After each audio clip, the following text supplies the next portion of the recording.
Obani, Obani, Obani, Obani.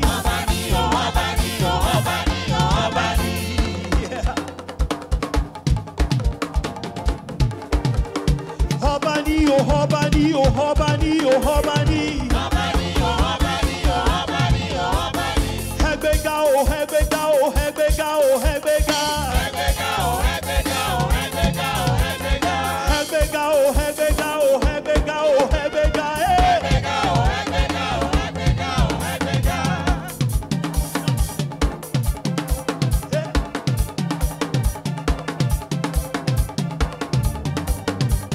Obale, oh, my day. Hey, hey, Obale, oh, my day.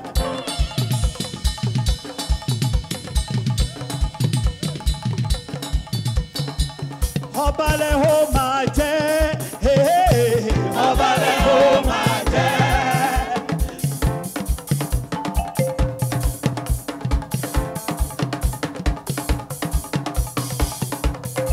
Now listen. Ọlọ́run àgbáyé, oh, you are mighty. Everybody, shout, hallelujah. Ọlọ́run àgbáyé, oh, you are mighty. Oh, kìkì wonderful, you are mighty. Oh, kìkì wonderful, you are mighty. Oh, kìkì wonderful, you are mighty. Oh, kìkì wonderful, you are mighty.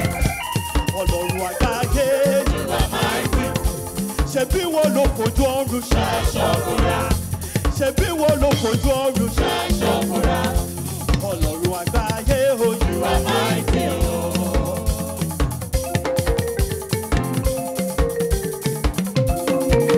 Hallelujah. Now listen, we are going higher. Yeah, we are going higher. We are going higher. Every day, we are going higher. Yeah, we are going higher. We are going higher. Every day, we are going higher. You are going higher. You are going higher. Every day, oh yeah, lift him up. Lift him up. Everybody, they're all okay. Lift him up. Lift him up. Lift him up. Everybody, they're all okay. It's okay. It's okay. It's okay. It's okay. It's okay. It's okay. It's okay. Now listen. Listen to this one. Hurry, rere, love me, oh. Hurry, rere.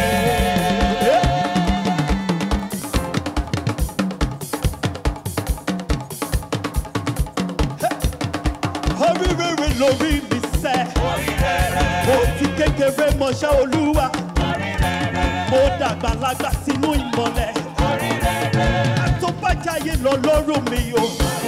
Tó bá lórí rere kó fọwọ́ kan hàn. Ní lórí rere mo jí tó ayọ̀. Orí rere lórí mi o.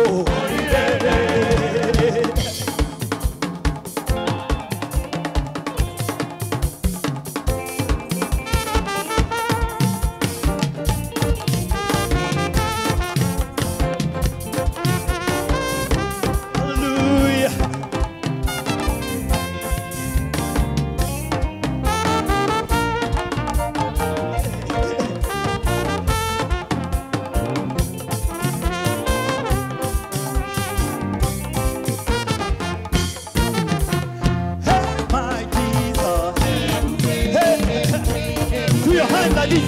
Hey, my Jesus.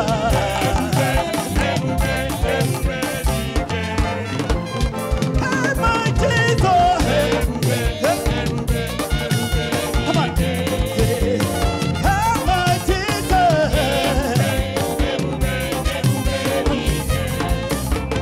Hey, my Jesus. Hey,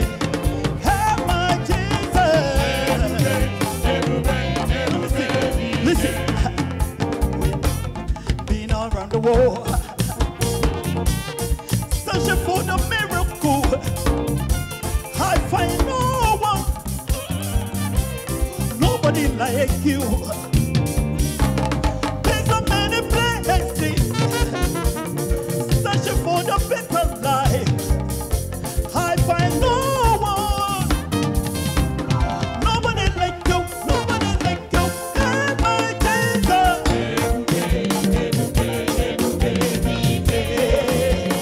Hey, my Jesus.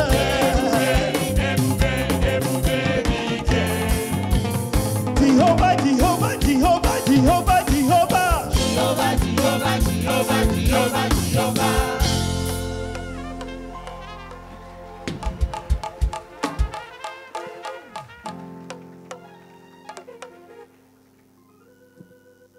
Amen. The same gospel is being preached. Some will enter into rest, some will not. Why? Because the what they heard had no value to them because they did not allow faith to come in. Because I'm sharing, you need to receive it by faith. Because if you don't receive by faith, you will not enter into his rest. Mercy, voice, amen.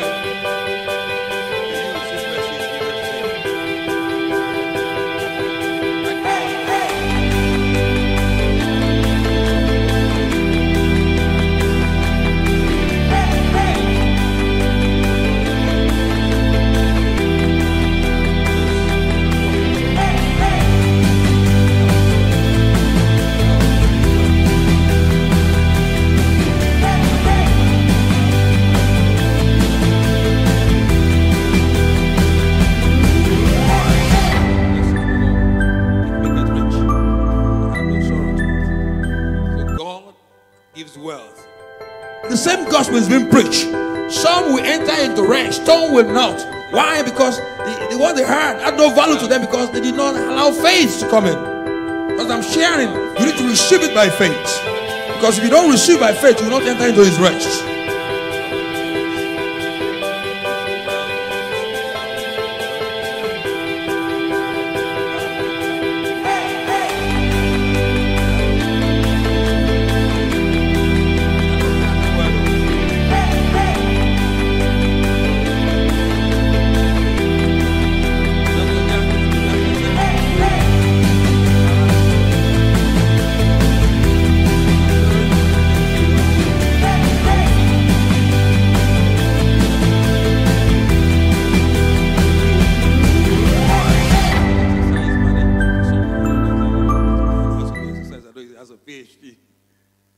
You know,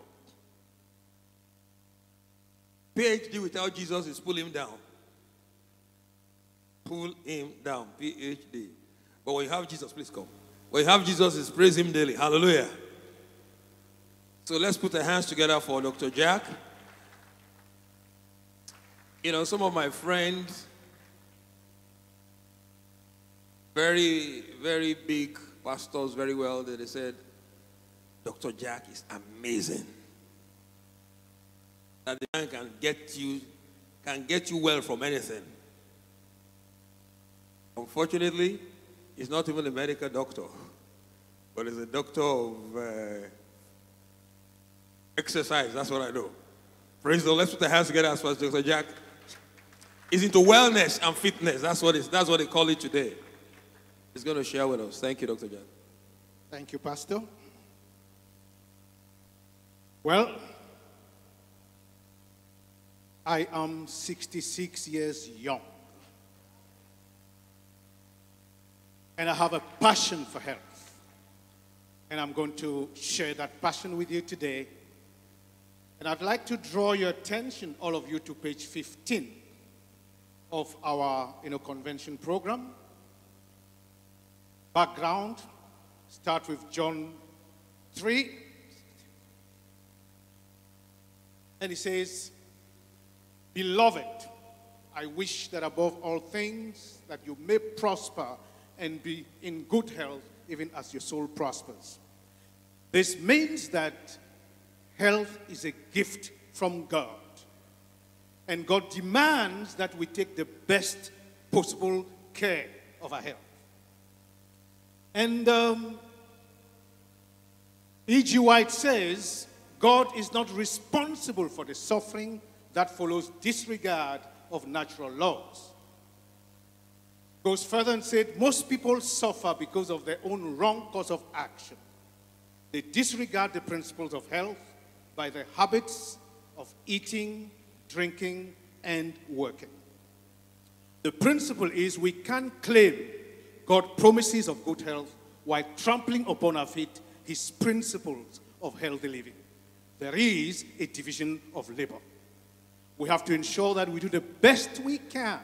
And when our best is not good enough, then God takes over for when we stop.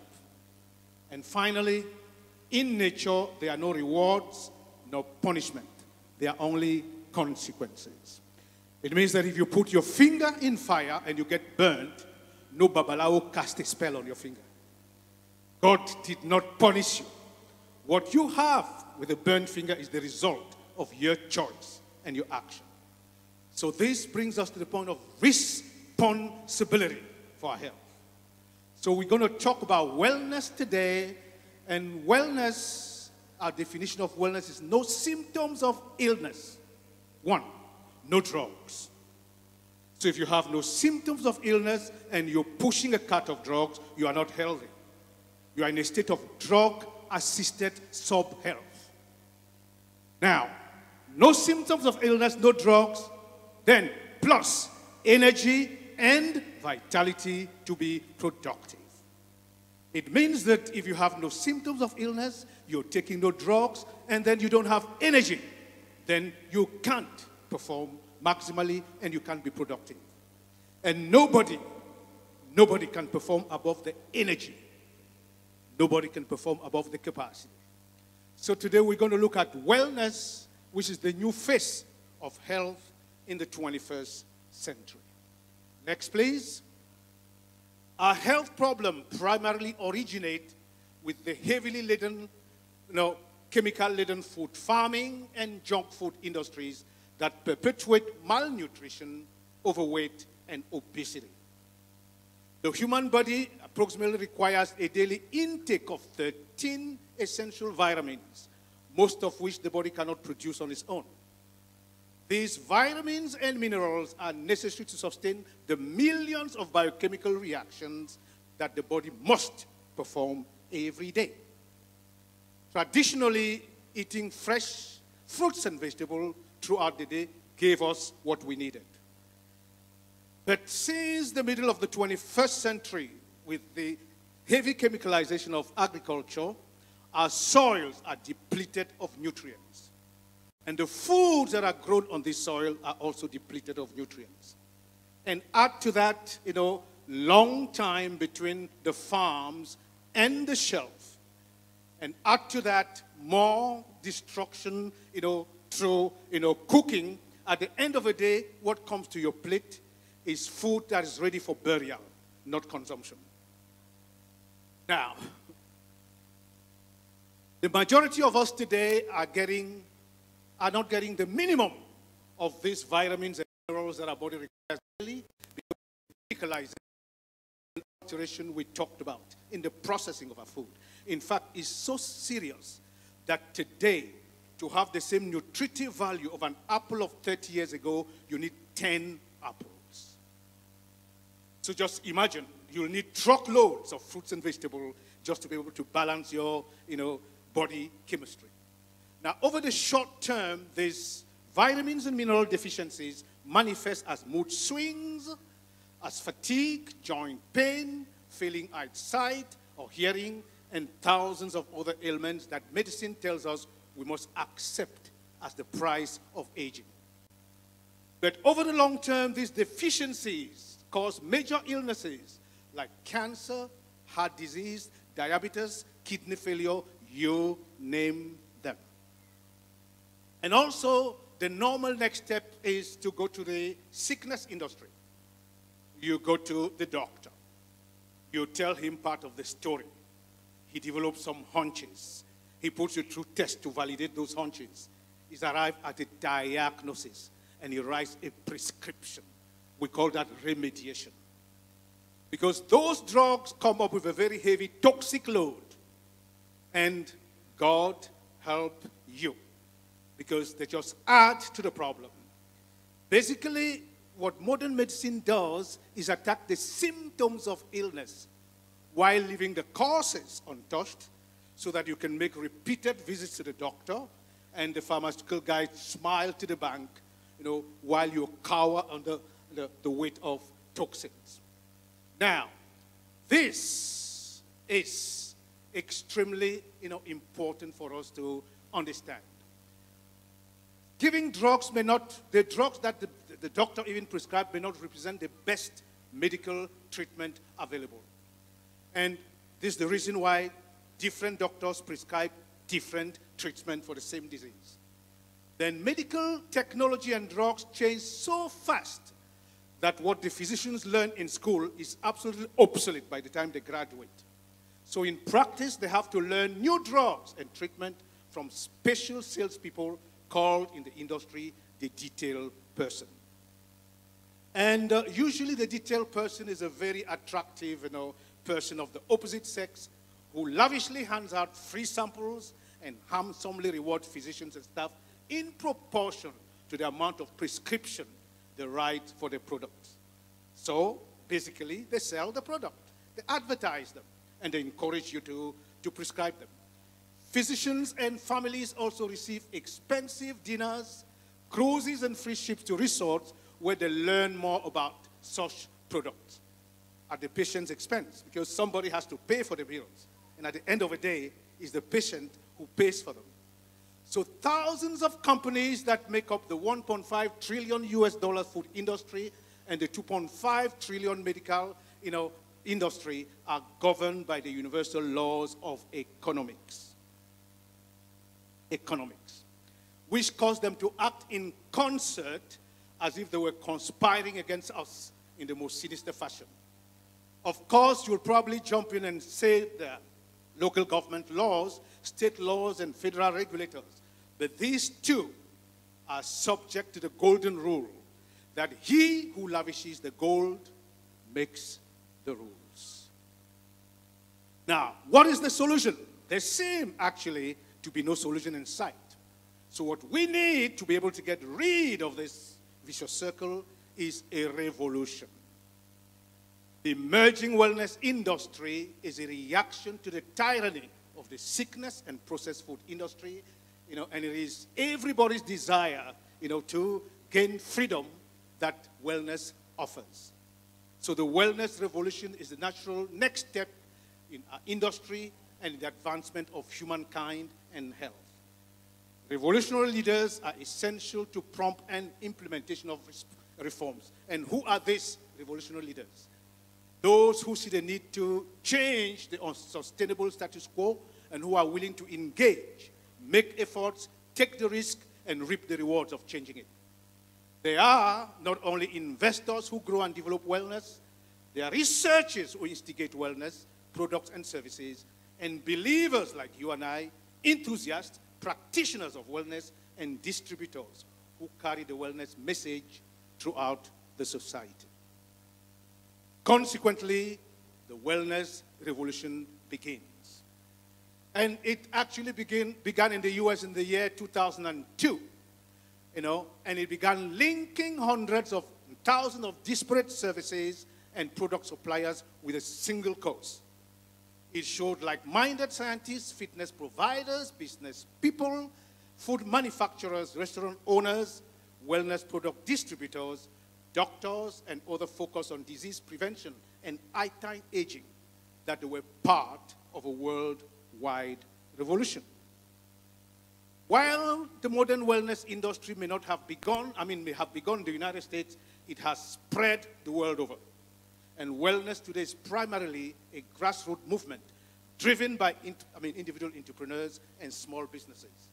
And becoming a wellness customer requires a paradigm shift on the part of the consumer, and direct person-to-person contact is usually the best way of selling wellness, and sometimes the only way to make this paradigm shift in a person take place. Unfortunately, while millions of people have embraced wellness in the recent years, millions more have turned to the opposite direction and are paying the supreme price. The percentage, for instance, of overweight Americans alone rose from 61 to 65%, and the increase in diet-related disease like type 2 diabetes now makes the USA medically look like a third world nation. As the wellness revolution enters its next stage, opportunities exist to make wellness available to the masses. And because of the fundamental changes in our world economy, in technology, and new legislation that favor the individual and personal effort and creativity, consequently, we are beginning a period of democratization of wealth and health. And as people become wealthier and more financially stable and able, the most important thing they desire with their newfound influence is wellness, in order to enjoy the fruits of their labor. And the more people improve their finances, the greater the proportion of the income they spend on wellness. The wellness revolution has even gained, hold in the corporate industry. And gradually, even employers are realizing today that the only long-term solution to rising sickness and subsequent industry expenses, increasing presenteeism, dwindling energy and vitality, decreasing commitment and focus, of the manpower, poor to average performance, and low productivity, etc., is what wellness program that increase fitness and energy and prevent disease from occurring in the first place. Throughout the 20th century, revolutions in the area of automobile, airline travel, personal computing, communication, retail shopping, etc., have led to tremendous comfort and effectiveness and the birth of financial empires, as well as huge individual wealth for entrepreneurs and investors who got in first. And so, the new business of the 21st century has begun, and it similarly promises to revolutionize our life and offer new and varied opportunities for health, good, happiness, and wealth building over the next 20 years or so. It's about a new and infinite new need infusing itself in the way we exercise, the way we eat, the way we sleep, the way we work, the way we save, the way we age, and almost in every other aspect of our lives. It will pervade our decisions from which toothpaste we use to which soap we use in the morning or at night, to what and how we eat throughout the day, to our type of bedding and sleeping rituals. We demand more safety from our products. We will want more prevention from our product practices and protocols. And yet, we are just at the beginning of public consciousness of this growing need, because people are still not fully aware of how our simple choices affect our wellness, and many wellness products and services are not even yet widely available in the market. This presentation will explain the emerging wellness industry, arming you with the information you need to benefit from it, both personally and financially. This brings us to the next big thing. When Henry Ford invented his Model T, there were no highways, no gas station, no roads, and most workers lived close to the working places. Very few of us could imagine that within 100 years, there will be 5 million cars on the road, triggering ancillary industries, like oil and gas, fuel stations, tires, food industries, motels, leather, and plastic, etc. But suppose that we could foresee the future functional and economic boom of Ford, T model, and took action. The rest of it will be history. So historically, new products become available through scientific breakthroughs that allow the invention and affordable manufacture, such as the automobile by scientific breakthroughs in chemistry, metallurgy, and mechanics, or the personal computer by scientific breakthroughs in physics and binary mathematics.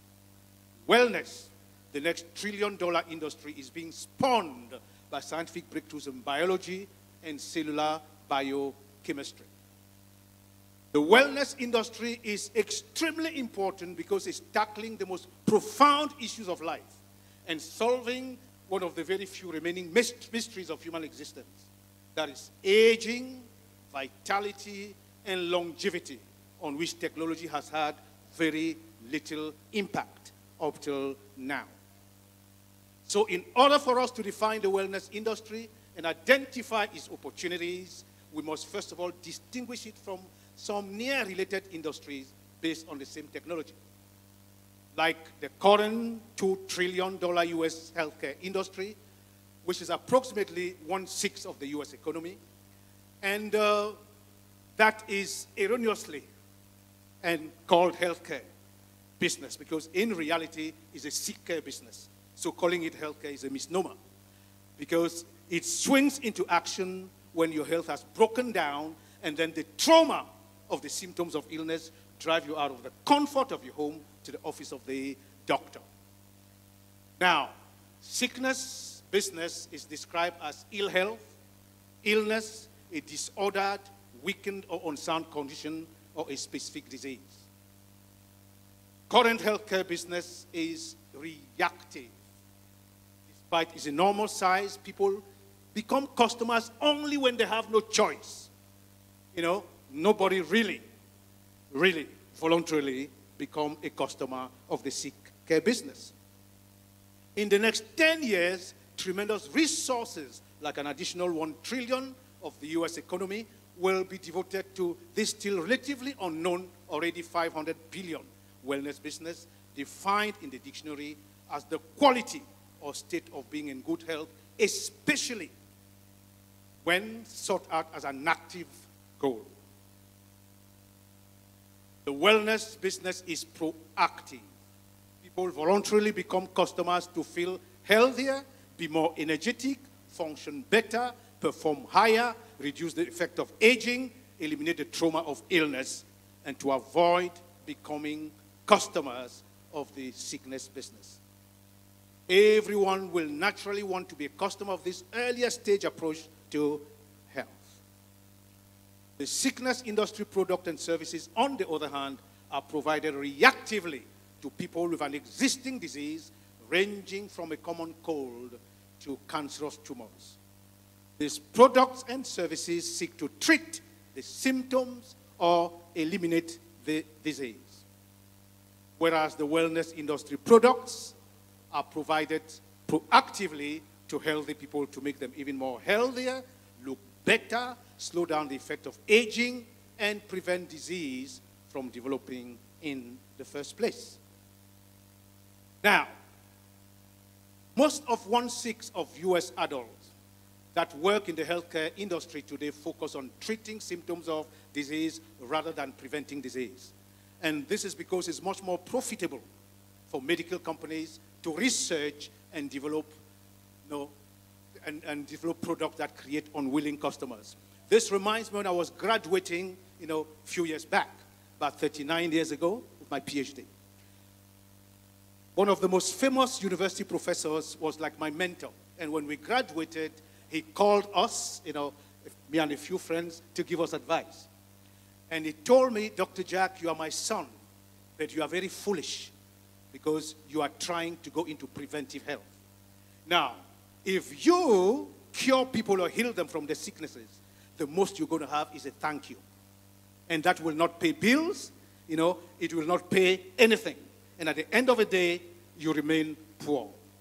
Now, he talked to my friend who graduated as a medical doctor, said, John, you are much more wiser. Now, what I'm going to advise you to do is ensure that you pick between 15 and 20 very wealthy customers, and then keep them between life and death. Then you'll pay your mortgage, pay your bills, and all that. So basically, the medical industry keeps us between life and death, and ensure that we are chronically, stuck to taking drugs, while they keep on smiling to the bank. Now, it is also because one of the most important things why it is viable is also because most of the third party who pay for medical treatment, like insurance companies and ultimately employers, have less of a long-term financial stake in the health of their employees. So providing wellness products and services that people voluntarily purchase with their own funds work better than providing bureaucratic procedures to unhappy customers without a choice who are financed by distant third parties. This gives us the opportunity to convert millions of households from employer-based sickness-only insurance to wellness-oriented individual and family health insurance, which is one of the greatest opportunities within the industry. And as exciting as some of these developments seem to be today, all pale in comparison to the new wellness products and services. As with automobile in 1908 and personal computers in 1981, the best products and services are still in the laboratory, and they will be coming onto the market in the next few years. Already, it is possible to examine the person's DNA and predict his or her probability of developing certain diseases. It is possible today with a portable laser-based device to take an indirect, reading of your antioxidant and other vitamin levels in your body.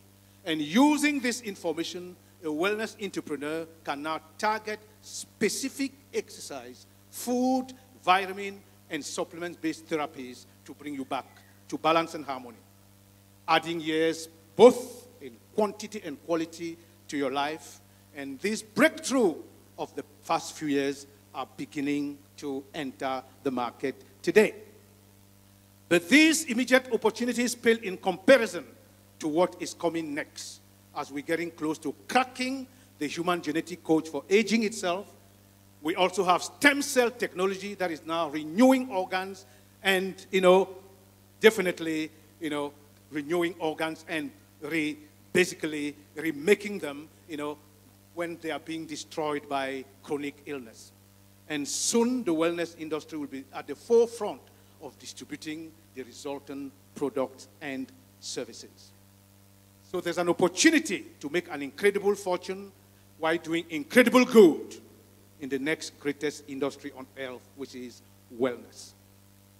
Now let us quickly pick out 5 characteristics that, make this, wellness product great.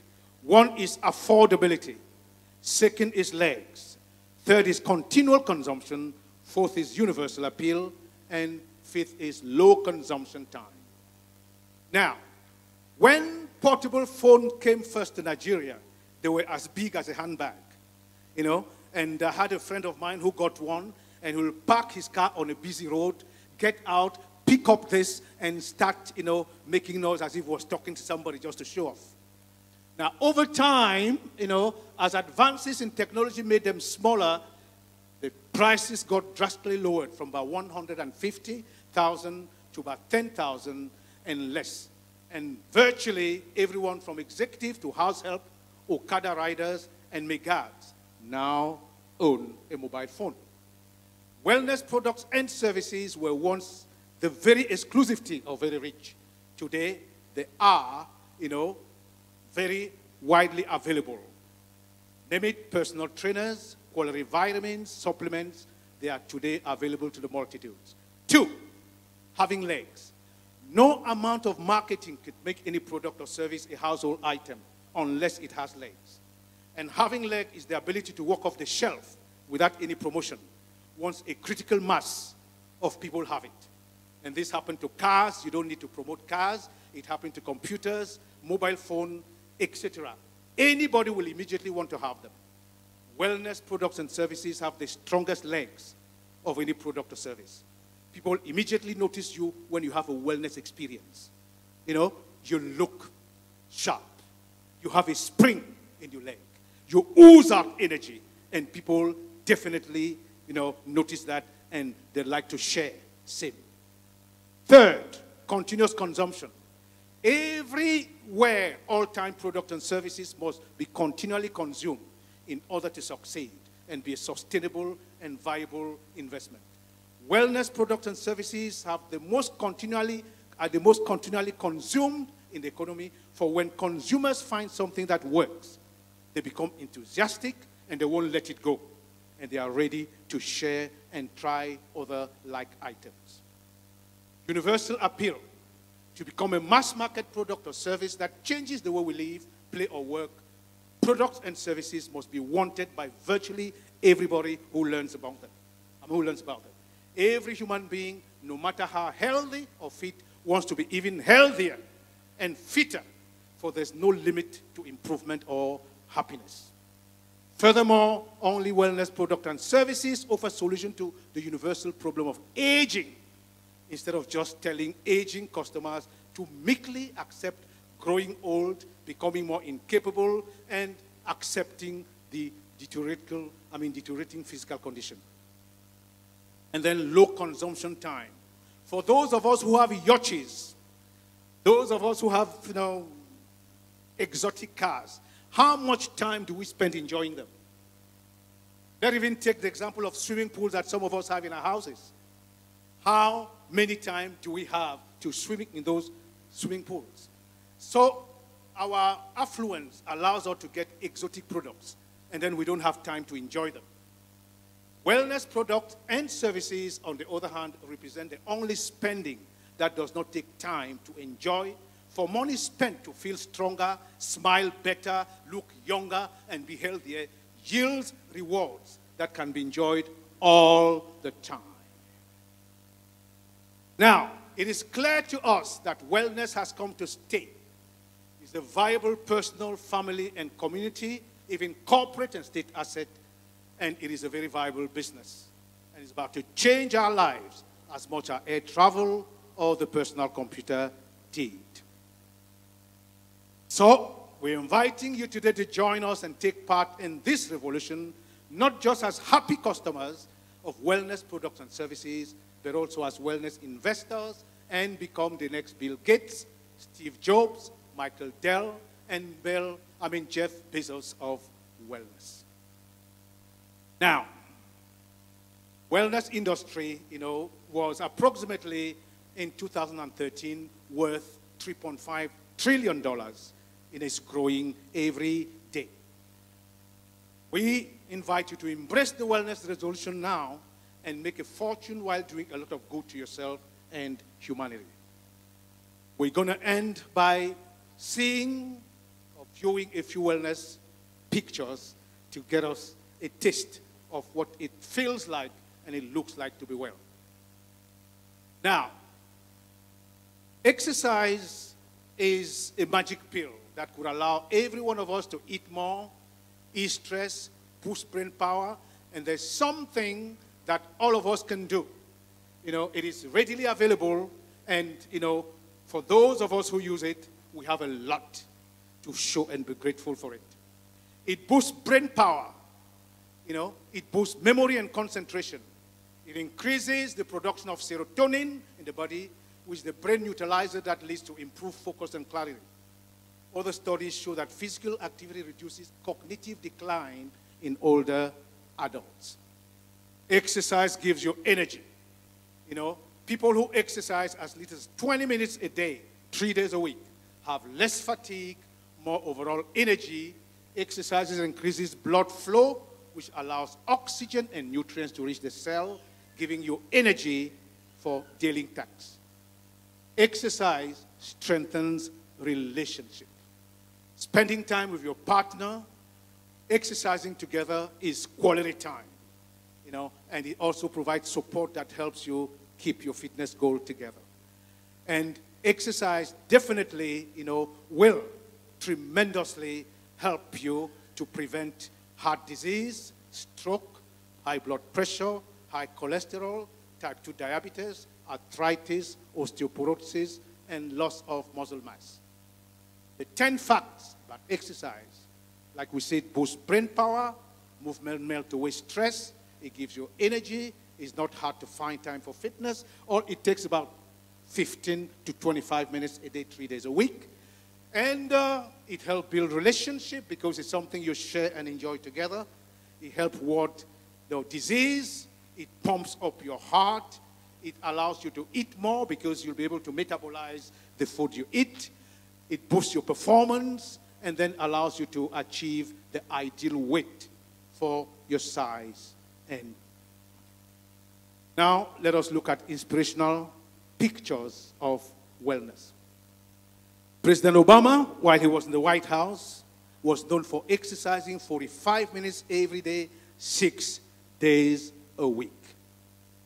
He came out of the White House with gray hair, but still with a lot of energy and vitality. That keeps him going till today. That's him showing off, the lawns of the White House, jogging in the corridors with the then VP. First Lady Michelle Obama, there's a saying that besides every great man, there's a great woman. And sharing these experiences together are extremely critical, because experience shows that the greatest level of trauma you can experience is the loss of a good spouse. It traumatizes you for the rest of your life. As Lady Michelle Obama, leading kids, right here, right home, the RCGGO at 73, looking good. Willie Murphy, a 77-year-old grandmother, is a world champion of powerlifting. Where are the ladies here? Past 60, 70. Where are you? Stand up and get counted. This is 77-year-old lady. And then, Granny Phyllis Rowley getting her black belt karate at the age of 78. So, where are you? Now, men, age 80 and super fit. Where are the gentlemen here? Where are you hiding? You better take a cue from him. Now, both of these women have the same age. And it's left to you to choose whom you want to emulate. The one on the wheelchair is very easy to achieve, or the one on the left-hand side. And that's her at 75, and that's her at 80. She says, and I quote, "I am still determined. I am still," next picture please, next slide, "I'm still determined. I'm still dedicated and disciplined to be fit." She says, age is nothing but a number. Say, Ernestine Shefford at 80 is a personal trainer, a professional model, a competitive bodybuilder, and she's happier and more fulfilled than ever. Now, beauty. Models who says catwalks are only for the young and slim. 80, Wang Deshen, redefining China's age vision. A model at 80. Now, 91 and in the gym. For the men here, getting a round middle section, what is your excuse? Just look at him.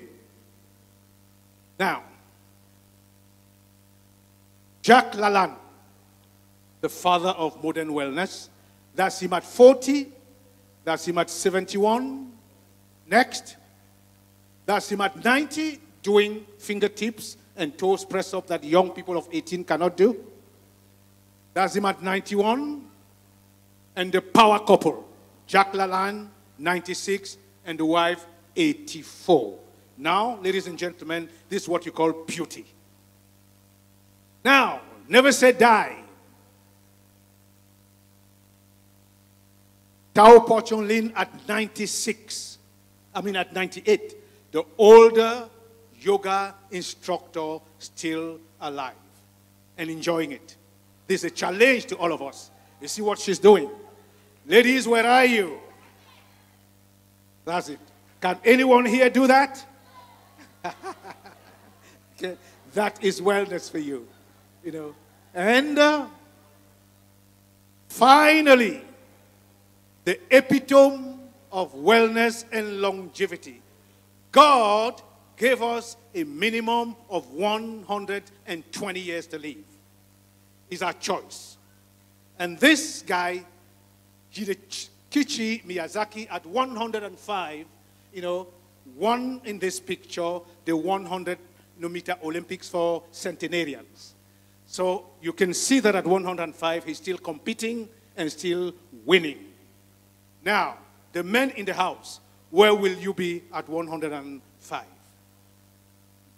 That is a question that we need to ponder over. Finally, ladies and gentlemen, thank you for listening. Thank you for sharing.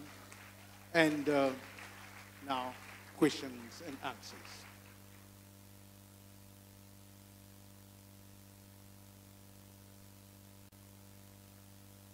Amen. Dr. Jack, can we have some demonstration for a few minutes? Everybody rise up on your feet. We are going to check your wellness for a few minutes. Don't worry, we are not going to the field, but we're going to check your wellness. You want to go to the field? No, we're doing it here. Okay. Tell your neighbor, be very careful. Don't disturb me. I hope you are well. Even if you are not well, pretend and use faith, and it will work for you. Amen. It's good you're up. Research, the most recent research shows that when you sit down for more than 2 minutes, all your biochemical processes are depressed to the tune of 75%. Blood flow depressed to 25%. Lymph flow stopped because it doesn't have a pump. What pumps your lymph is muscular contraction and expansion. And the new research also shows that aging and premature death are caused by the cells being starved of oxygen. So all of us, open your feet. Go down.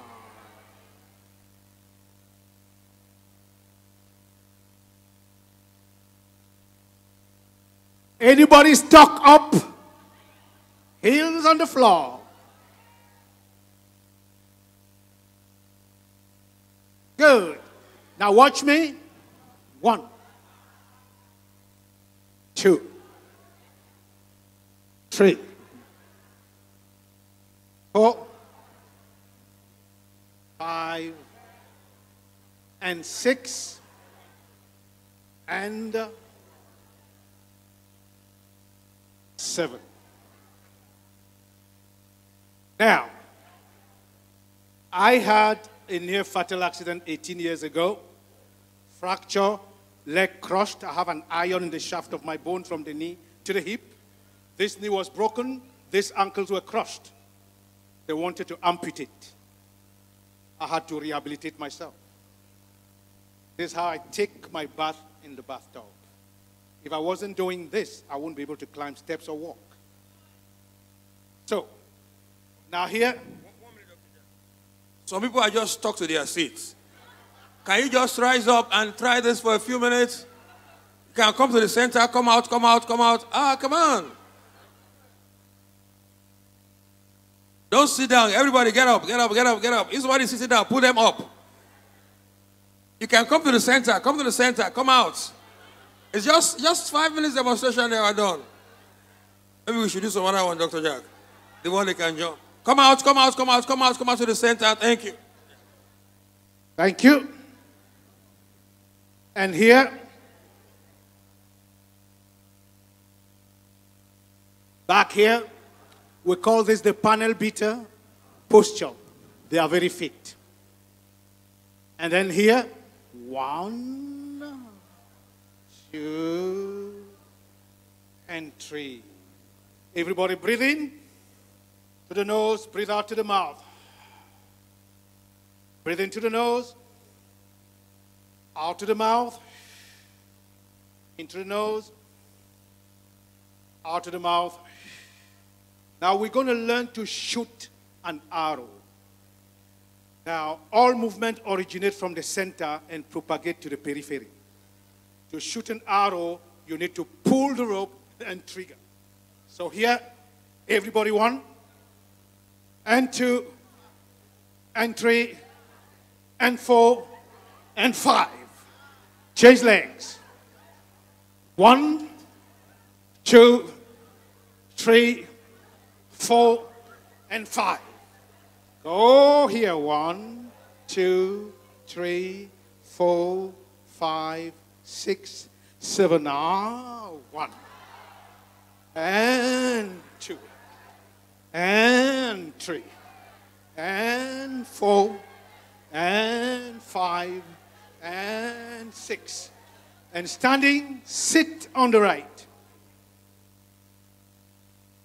Sit on the left. Sit on the right. Open up. And go down. And shift. Shift. And shift. And up.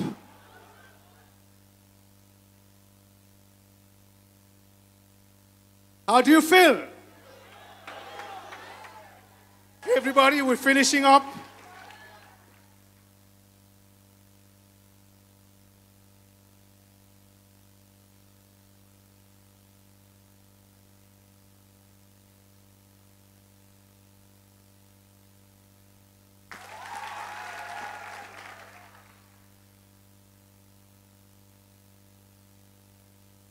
Tomorrow, see you on the field.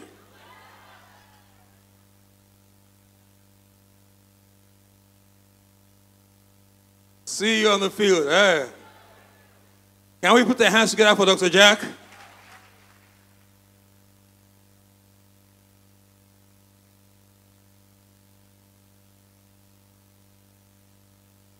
Now we're going to go into our seminar, which we have about 40 minutes seminar. Yeah, 40 minutes seminar before we get into this. All ministers are going to go into that place, all ministers and their wife. If the wife is here and obedient inside.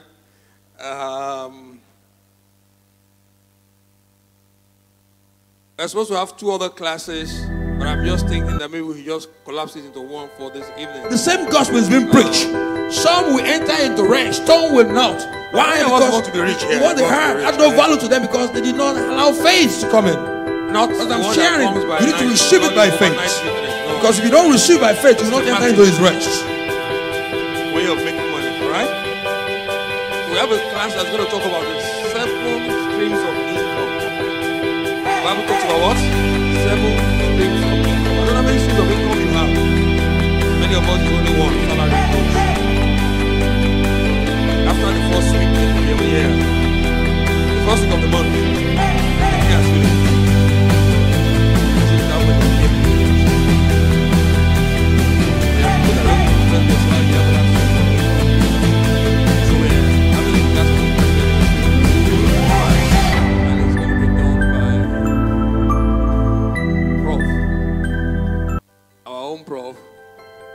the same gospel is being preached.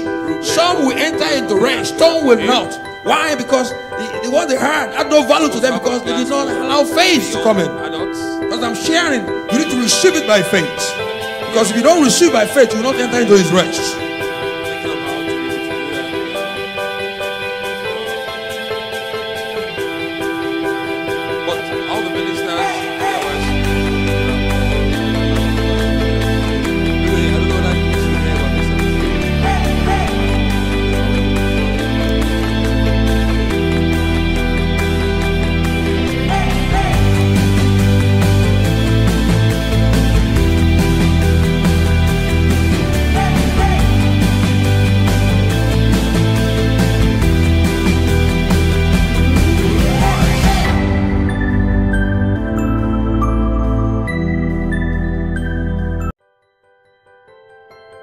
The same gospel is being preached.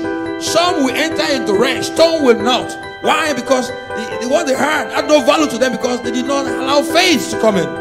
Because I'm sharing, you need to receive it by faith. Because if you don't receive by faith, you will not enter into his rest.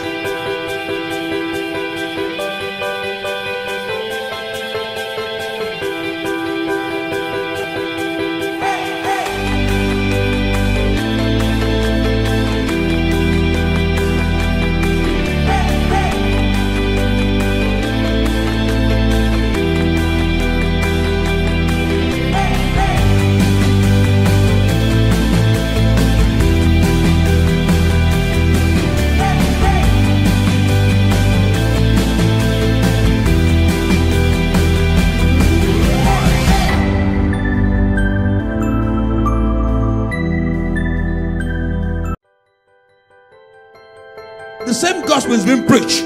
Some will enter into rest, some will not. Why? Because the what they heard had no value to them because they did not allow faith to come in. As I'm sharing, you need to receive it by faith. Because if you don't receive by faith, you will not enter into his rest.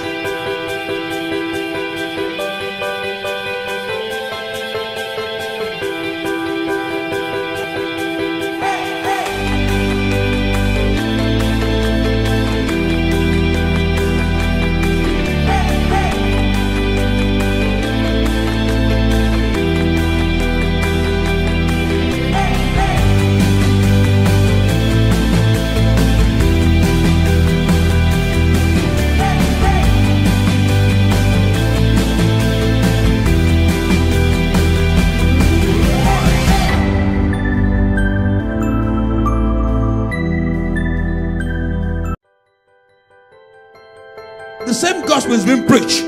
Some will enter into rest, some will not. Why? Because the what they heard had no value to them because they did not allow faith to come in.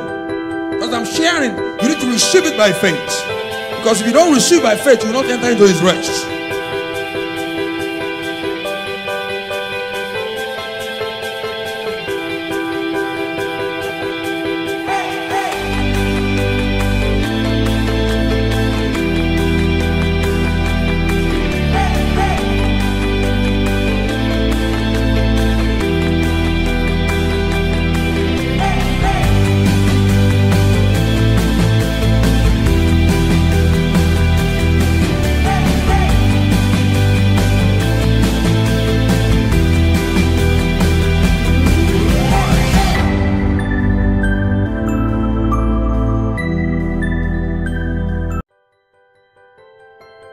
The same gospel is being preached. Some will enter into rest, some will not. Why? Because the what they heard had no value to them because they did not allow faith to come in. As I'm sharing, you need to receive it by faith. Because if you don't receive by faith, you will not enter into his rest.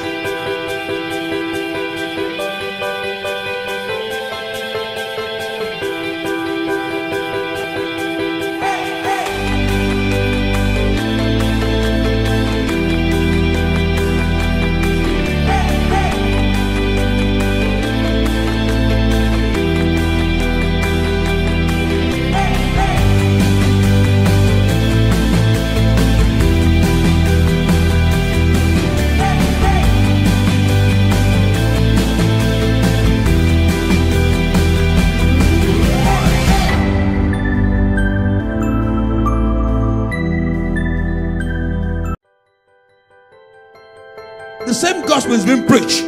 Some will enter into rest, some will not. Why? Because the what they heard had no value to them because they did not allow faith to come in. As I'm sharing, you need to receive it by faith. Because if you don't receive by faith, you will not enter into his rest.